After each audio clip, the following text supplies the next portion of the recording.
Hello दोस्तों, मैं हूं रिंकेश जैन। स्वागत है आपका अपने चैनल नौकरी प्लस क्लासेस पर। तो दोस्तों, आज मैं आपको पॉलिटी की क्लास 10वीं कराने वाला हूं, जिसमें आज मैं आपको बताऊंगा लोकसभा के बारे में। ठीक है, कल हम राज्यसभा के बारे में हमने कल पढ़ा था कल, और आज हम बताएंगे आपको लोकसभा के बारे में। ठीक है, तो स्टार्ट करते हैं। और आज हम ये जानते हैं कि आज हम क्या क्या पढ़ने वाले हैं। आज हम पढ़ेंगे लोकसभा में लोकसभा की संरचना, लोकसभा के सदस्यों की योग्यता, लोकसभा के सदस्यों की अवधि क्या होती है, लोकसभा के पदाधिकारी, लोकसभा की शक्तियाँ एवं कार्य, प्रोटेम स्पीकर, संसद के सत्र, प्रश्नकाल क्या होता है, और शून्यकाल, प्रश्नकाल और शून्यकाल। तो ये सब चीज़ें आज हम पढ़ने वाले हैं। तो स्टार्ट करते हैं बिना टाइम वेस्ट किए। अगर आप मेरे चैनल पर नए हैं तो प्लीज़ मेरे चैनल को सब्सक्राइब कर लेना और बेल आइकन को प्रेस कर लेना, जिससे कि मेरे आने वाली वीडियो का नोटिफिकेशन आपको सबसे पहले मिल सके। तो स्टार्ट करते हैं लोकसभा। तो कल मैंने आपको बताया था कि संसद के 2 सदन होते हैं, कि संसद के 2 सदन होते हैं, है ना। कौन कौन से? एक तो होता है राज्यसभा और एक होता है लोकसभा। एक होता है राज्यसभा और एक होता है लोकसभा। राज्यसभा जो होता है वो उच्च सदन होता है, लोकसभा जो होता है वो निम्न सदन होता है। राज्यसभा के बारे में हमने कल पढ़ लिया था, लोकसभा के बारे में आज हम पढ़ रहे हैं। ठीक है, अच्छा। तो लोकसभा की संरचना का उल्लेख हमारे संविधान के अनुच्छेद 81 में है। किस में है? अनुच्छेद 81 में है। और राज्यसभा की संरचना का उल्लेख किस में था? अनुच्छेद 80 में था। अनुच्छेद 80 में था। तो याद रखना है आपको कि राज्यसभा की संरचना का उल्लेख हमारे संविधान के अनुच्छेद 80 में था, लोकसभा की संरचना का उल्लेख हमारे संविधान के अनुच्छेद 81 में है। जब हम किसी सदन की बात करते हैं तो सबसे पहले हमारे दिमाग में क्वेश्चन आता है कि उस सदन में सदस्य कितने हैं। ठीक है, तो लोकसभा में अधिकतम सदस्यों की संख्या होती है 552। कितनी? 552। ज़्यादा से ज़्यादा कितने रख सकते हैं? 552। वर्तमान में कितनी है दोस्तों? तो वर्तमान में 545 है, ये आपको याद रखनी है। ठीक है, वर्तमान में लोकसभा के सदस्यों की संख्या कितनी है? 545 है। अधिक से अधिक कितनी रख सकते हैं? 552 रख सकते हैं। तो ये कहाँ कहाँ से चुनकर आते हैं, इन्हें देख लेते हैं। 552 में से 530 राज्य के प्रतिनिधि होते हैं। राज्य के प्रतिनिधि होते हैं कितने? 530। और 20 संघ राज्य क्षेत्रों के यानी कि केंद्र शासित प्रदेशों के प्रतिनिधि होते हैं। 20 कहाँ के प्रतिनिधि होते हैं? केंद्र शासित प्रदेशों के प्रतिनिधि होते हैं।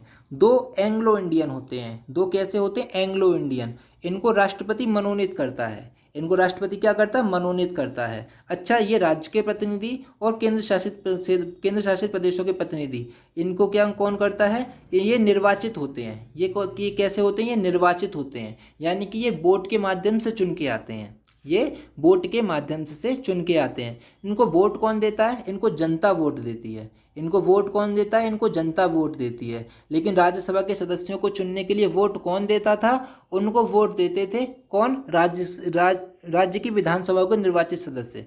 कौन? राज्य की विधानसभाओं के निर्वाचित सदस्य राज्यसभा के सदस्यों का निर्वाचन करते थे। लेकिन लोकसभा के सदस्यों का निर्वाचन कौन करता है? जनता करती है। कौन करता है? जनता करती है। ठीक है, याद रखना है आपको। ये नोट में हमने क्या लिखा है इसे देखो, कि 104वें संविधान संशोधन अधिनियम 2019 के द्वारा लोकसभा से आंग्ल भारतीय समुदाय के प्रतिनिधित्व संबंधी प्रावधान को समाप्त कर दिया है। तो आपको ये याद रखना है। ठीक है, ये आपको याद रखना है। आगे चलते हैं। तो देखो, लोकसभा के सदस्यों का निर्वाचन सार्वभौमिक वयस्क मताधिकार के आधार पर गुप्त मतदान द्वारा होता है। किसके आधार पर? सार्वभौमिक वयस्क मताधिकार के आधार पर गुप्त मतदान होता है। यानी कि वो सभी लोग वोट डालने जाते हैं जो वयस्क होता है। और वयस्क कौन होता है? जो 18 साल से ऊपर वाले जो व्यक्ति होते हैं वो सब वयस्क होते हैं। ठीक है, और उनमें से प्रत्येक व्यक्ति के मत का मूल्य प्रत्येक दूसरे व्यक्ति के मत के मूल्य के बराबर होता है। यानी कि प्रत्येक व्यक्ति के वोट का मूल्य प्रत्येक दूसरे व्यक्ति के वोट के मूल्य के बराबर होता है। तो ये आपको याद रखना है। तो लोकसभा के सदस्यों का निर्वाचन कौन? जनता करती है। ठीक है, राज्यसभा के सदस्यों का निर्वाचन कौन करती है? राज्य की विधानसभाओं के निर्वाचित सदस्य करते हैं। तो ये आपको ऐसे करके याद रखना है। ठीक है, अच्छा। लोकसभा के सदस्यों की योग्यता क्या होती है? तो योग्यता के लिए एक तो चीज़ कॉमन हो जाती है कि वह भारत का नागरिक होना चाहिए, है ना। भारत का नागरिक होना चाहिए, चाहे आपको राष्ट्रपति बनना हो, चाहे उपराष्ट्रपति बनना हो, चाहे राज्यसभा का सदस्य बनना हो या फिर लोकसभा का सदस्य बनना हो, योग्यता वह भारत का नागरिक होना चाहिए। ये कॉमन हो जाता है। इसके अलावा एज में तो डिफरेंस है हर जगह। लोकसभा के सदस्यों के लिए एज क्या है, 25 वर्ष की आयु पूरी की हुई होनी चाहिए। कितनी, 25 वर्ष की आयु। तो राज्यसभा के लिए कितनी थी दोस्तों, बताओ राज्यसभा के लिए कितनी थी? तो राज्यसभा के लिए थी 30 वर्ष की आयु। कितनी, 30 वर्ष की आयु।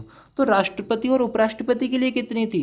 राष्ट्रपति और उपराष्ट्रपति के लिए थी 35 वर्ष की आयु। कितनी, 35 वर्ष की आयु। तो ये आपको याद रखना है, ठीक है। क्वेश्चन एज से रिलेटेड क्वेश्चन आता है, ये मैंने कल भी आपको बताया था, ठीक। इसके अलावा व्यक्ति पागल या दिवालिया ना हो, वो व्यक्ति पागल या दिवालिया ना हो, और किसी राज्य सरकार या केंद्र सरकार के अधीन लाभ के पद पर ना हो, ठीक है। तो यह होती है लोकसभा के सदस्यों की योग्यता। एक बार फिर से बता देता हूं, भारत का नागरिक होना चाहिए, 25 वर्ष की आयु पूरी की हुई होनी चाहिए, पागल या दिवालिया नहीं होना चाहिए, और राज्य सरकार और केंद्र सरकार के अधीन लाभ के पद पर नहीं होना चाहिए, ठीक है। अच्छा, आगे चलते हैं। अब आती है लोकसभा की अवधि। तो लोकसभा की अवधि क्या होती है? लोकसभा की अवधि होती है 5 वर्ष। कितनी, 5 वर्ष। तो राज्यसभा की अवधि कितनी होती थी? 6 वर्ष होती थी। राज्यसभा की अवधि कितनी होती थी? 6 वर्ष होती थी। तो लोकसभा की अवधि कितनी होती है? 5 वर्ष होती है, ठीक है। तो लोकसभा एक अस्थायी सदन होता है। अस्थायी सदन का मतलब कि 5 वर्ष से पहले भी इसे भंग किया जा सकता है। तो इसे भंग करने का अधिकार किसको होता है? राष्ट्रपति को होता है। तो राष्ट्रपति का ऐसे ही भंग कर देता है? ऐसे नहीं करता। प्रधानमंत्री और मंत्रिपरिषद की सलाह से राष्ट्रपति लोकसभा को भंग कर सकता है, ठीक है। अच्छा, लेकिन राज्यसभा को भंग नहीं किया जा सकता। ये एक स्थायी सदन होता है, लोकसभा अस्थायी सदन होता है। तो ये सब चीज़ें आपको याद रखनी है, ठीक है। तो लोकसभा की अवधि 5 वर्ष, लोकसभा अस्थायी सदन होता है।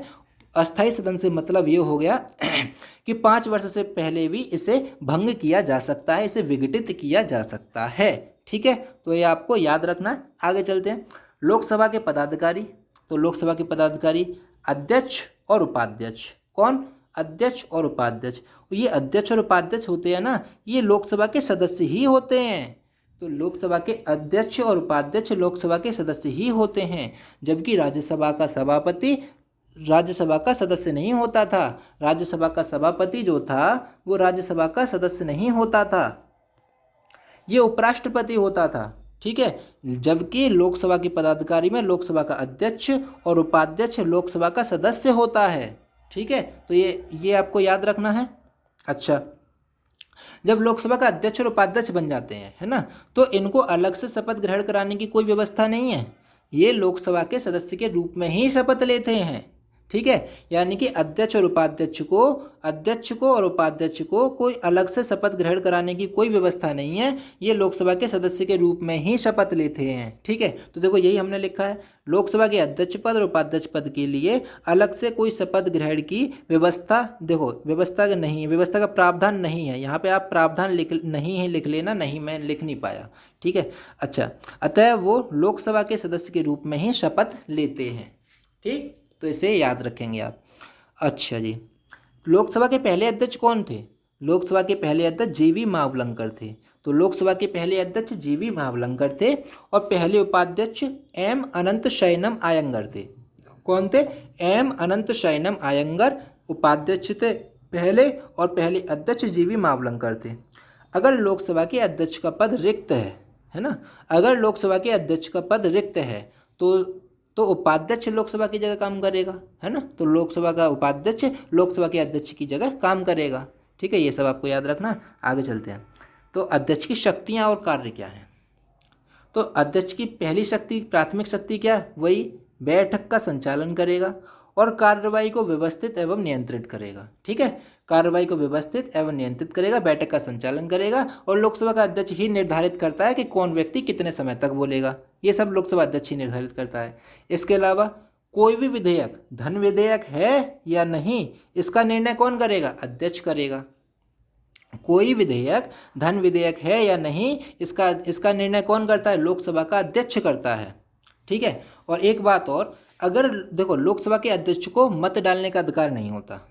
लोकसभा के अध्यक्ष को किसी प्रस्ताव के पक्ष में या विपक्ष में मत डालने का अधिकार नहीं होता है। लेकिन अगर किसी प्रस्ताव के पक्ष और विपक्ष में बराबर बराबर वोट पड़ जाते हैं, मैंने मान लिया किसी प्रस्ताव के पक्ष में 50 वोट पड़ गए, विपक्ष में भी 50 वोट पड़ गए, तो अब ऐसी स्थिति में अध्यक्ष अपने मत का यूज करेगा और उसका मत निर्णायक सिद्ध होगा। उसका मत कैसा सिद्ध होगा? निर्णायक सिद्ध होगा, ठीक है। तो आप समझे होंगे कि वैसे लोकसभा के अध्यक्ष को किसी प्रस्ताव के पक्ष विपक्ष में मत डालने का अधिकार नहीं है, लेकिन किसी प्रस्ताव के पक्ष और विपक्ष में बराबर बराबर मत पड़ जाते हैं तो फिर वो अपने मत का यूज करेगा और उसका मत निर्णायक सिद्ध होगा। कैसा सिद्ध होगा? निर्णायक सिद्ध होगा, और यही हमने लिखा है इसमें। ठीक है। अच्छा, इसके बाद अगर किसी विधेयक के संदर्भ में लोकसभा में और राज्यसभा में, किसी विधेयक के संदर्भ में लोकसभा में राज्यसभा में कोई गतिरोध उत्पन्न हो जाता है ना, कोई वाद विवाद उत्पन्न हो जाता है, तो फिर उसको सुलझाना होगा। तो उसको सुलझाने के लिए दोनों की संयुक्त बैठक कराई जाएगी। दोनों की क्या कराई जाएगी? संयुक्त बैठक कराई जाएगी। ठीक है। अच्छा, दोनों की संयुक्त बैठक में अध्यक्ष कौन होगा? अध्यक्षता कौन करेगा? लोकसभा अध्यक्ष करेगा। राज्यसभा का सभापति नहीं करेगा, क्योंकि राज्यसभा का सभापति तो संसद का तो सदस्य ही नहीं होता है। ठीक है, सदन का वो सदस्य ही नहीं होता है राज्यसभा का सभापति। तो इसलिए अध्यक्षता कौन करेगा संयुक्त बैठक की? लोकसभा का अध्यक्ष करेगा। लोकसभा का अध्यक्ष करेगा। तो याद रखना है आपको कि संयुक्त बैठक की अध्यक्षता लोकसभा का अध्यक्ष करता है। ठीक है, आगे चलते हैं। देखो, अगर बैठक की गढ़पूर्ति नहीं है, गढ़पूर्ति का मतलब हो गया कि सदन के कुल सदस्यों का 1/10 भाग, सदन के कुल सदस्यों का 1/10 भाग, अगर सदन में कुल सदस्यों का 1/10 भाग उपस्थित नहीं है तो बैठक को वह स्थगित कर देगा, तब तक के लिए स्थगित कर देगा जब तक कि गढ़पूर्ति ना हो जाए, जब तक कि कम से कम 1/10 भाग लोग उपस्थित ना हो जाएं। जब तक कि सदन के कुल सदस्यों का 1/10 भाग उपस्थित ना हो जाए तब तक वो सदन की कार्रवाई नहीं करेगा। ठीक है, तो ये आपको याद रखना है। आगे चलते हैं। तो वर्तमान में लोकसभा के अध्यक्ष कौन है? ओम बिरला। कौन है? ओम बिरला। देखो, लोकसभा के अध्यक्ष और स्पीकर एक ही होता है, आप इसमें कंफ्यूज ना होना कि स्पीकर अलग होता है। लोकसभा का अध्यक्ष बोलो या स्पीकर बोलो, बात एक ही होती है। ये ओम बिरला जी हैं। कौन है ये? ओम बिरला जी। ठीक, याद रखेंगे आप इसे। आगे चलते हैं। तो लोकसभा का अध्यक्ष एवं उपाध्यक्ष को पद से हटाने की प्रक्रिया, इन्हें पद से कैसे हटाया जा सकता है? पद से हटाने की वही प्रक्रिया होती है, लोकसभा का सदस्य ना हो वो, ठीक है, उसकी अवधि समाप्त हो जाए, या फिर अपने कार्यकाल के दौरान ही लोकसभा का अध्यक्ष उपाध्यक्ष को अपना त्यागपत्र दे देगा और उपाध्यक्ष अध्यक्ष को अपना त्यागपत्र देकर हट सकता है। ठीक है। इसके अलावा वही चीज़ समस्त सदस्यों के बहुमत से संकल्प पारित करके हटाया जा सकता है ना? क्या बहुमत से संकल्प पारित करके हटाया जा सकता है? शर्त वही है, 14 दिन पहले सूचना देनी होगी। शर्त वही होती है कि 14 दिन पहले सूचना देनी होगी। तो ये सब चीज़ आपको याद रखनी है। ठीक है, आगे चलते हैं। एक और पद होता है लोकसभा का महत्वपूर्ण अधिकारी, यानी कि लोकसभा महासचिव होता है। ठीक है, लोकसभा अध्यक्ष उपाध्यक्ष के अलावा एक और पद होता है महत्वपूर्ण पद, जिसे लोकसभा का महासचिव कहते हैं, और इसकी नियुक्ति कौन करता है? लोकसभा का अध्यक्ष करता है। कौन करता है इसकी नियुक्ति? लोकसभा का अध्यक्ष करता है, ये आपको याद रखना है। इसी तरह से एक पद होता था राज्यसभा में, राज्यसभा महासचिव, उसकी नियुक्ति कौन करता था? राज्यसभा का सभापति करता था। ठीक है, आगे चलते हैं। अब आते हैं प्रोटेम स्पीकर। ये प्रोटेम स्पीकर कौन होता है? देखो, प्रोटेम स्पीकर लोकसभा का सदस्य ही होता है, लोकसभा का वरिष्ठ सदस्य होता है प्रोटेम स्पीकर, और प्रोटेम स्पीकर को राष्ट्रपति नियुक्त करता है। कौन नियुक्त करता है? राष्ट्रपति नियुक्त करता है। और प्रोटेम स्पीकर का काम क्या होता है? ये लोकसभा अध्यक्ष के चुनाव में सदन की मदद करता है। क्या? लोकसभा अध्यक्ष के चुनाव में सदन की मदद करता है। कौन? Protem speaker. और नए नए चुने हुए सदस्यों को शपथ ग्रहण करवाता है।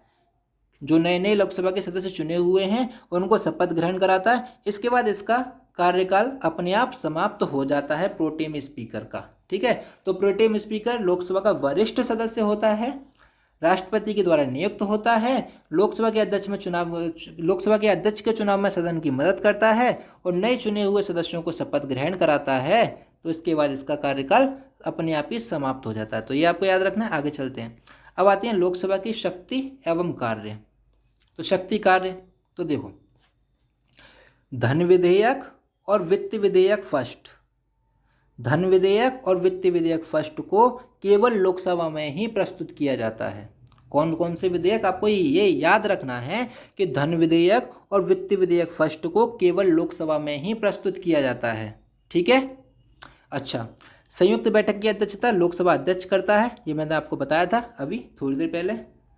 इसके अलावा राष्ट्रपति और उपराष्ट्रपति के चुनाव में भी भाग लेते हैं लोकसभा के सदस्य, ठीक। और सर्वोच्च न्यायालय और या उच्च न्यायालय के न्यायाधीशों को पद से हटाने के लिए लोकसभा की सहमति आवश्यक होती है, ठीक है। तो ये कुछ शक्तियां एवं कार्य थे, हमने आपको बता दिए, ठीक। इसके आगे चलते हैं संसद के सत्र। अब बात आती है संसद के सत्र। तो देखो संसद के 3 सत्र होते हैं एक साल में, कितने? 3 बार। संसद के सत्र कितने होते हैं? 3 होते हैं एक साल में। कौन कौन सा?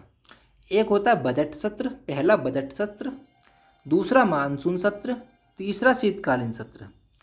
इसका समय फरवरी से जो मई के बीच में होता है उसे कहते हैं बजट सत्र, ठीक है। अच्छा, जुलाई से अगस्त के बीच में होता है उसे कहते हैं मानसून सत्र। कौन सा सत्र? मानसून सत्र। और नवंबर से दिसंबर के बीच में होता है उसे कहते हैं शीतकालीन सत्र। कौन सा सत्र? शीतकालीन सत्र। तो ये आपको याद रखना है कि पहला बजट सत्र फरवरी से मई तक का, दूसरा मानसून सत्र, तीसरा शीतकालीन सत्र। मानसून सत्र जुलाई से अगस्त तक का होता है, शीतकालीन सत्र नवंबर से दिसंबर तक का होता है। संसद के एक साल में 3 बार सत्र होते हैं, 3 सत्र होते हैं। कौन कौन से? बजट, मानसून, शीतकालीन। ये आपको याद रखने हैं, ठीक है, एग्जाम में पूछ लिए जाते हैं। अच्छा, एक हमने नोट पॉइंट डाल के लिखा है कि 2 सत्रों के बीच में 6 माह से अधिक का समय नहीं होना चाहिए, ठीक। यानी कि 6 माह से पहले एक दूसरा सत्र हो जाना चाहिए। अच्छा, आपने सुना होगा कि संसद का स्थगन हो गया या संसद का सत्रावसान हो गया। तो इसका मतलब क्या होता है स्थगन का और सत्रावसान का, ठीक है, इसे देखते हैं। तो स्थगन जो होता है वो कुछ मिनटों के लिए, घंटों के लिए, कुछ दिनों के लिए किया जाता है, ठीक है।